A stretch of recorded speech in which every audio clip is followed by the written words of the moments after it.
Hi friends, இன்றைக்கி நான் idiyappam maker ஒன்று வாங்கியிருக்கேன். இது இடியாப்பம் முறுக்கு எல்லாமே செஞ்சுக்கலாம். ஏபேக்ஸுங்கிற பிராண்ட்லேருந்து வாங்கியிருக்கேன். இது வாங்க எப்படி இருக்குன்னு நம்ம அன்பாக்ஸ் பண்ணி பார்க்கலாம். இதோட ப்ரைஸ் பார்த்திங்கன்னா 450 நான் வாங்கினேன். இது பார்த்திங்கன்னா உள்ற இதுதான் அந்த குழா முறுக்கு இடியாப்பம் எல்லாமே இதில் மாவு உள்ற போட்டு ப்ரெஸ் பண்ணுனா வர மாதிரி கொடுத்துருக்காங்க. இதில் அச்சு கொடுத்துருக்காங்க. இந்த பாக்ஸில் தான் அது கொடுத்துருக்காங்க. இதில் ஒரு 15 செட்டு இருக்குது. இது பார்த்திங்கன்னா கேக்குக்கு டிசைன் பண்ணுற நாசில் கொடுத்துருக்காங்க. இதில் பார்த்திங்கன்னா 15 இருக்குது. பாருங்கள், இது எல்லாம் தான் இதில் இருந்துச்சு. இதில் பார்த்திங்கன்னா இடியாப்பம், முறுக்கு,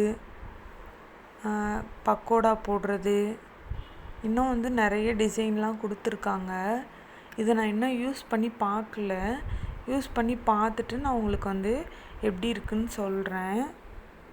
ஓவராலாக இது நல்லா தான் இருக்கும்னு நினைக்கிறேன். ஆனால் புளியறதுக்கு ஈஸியாக இருக்குமா என்னன்னு தெரியல.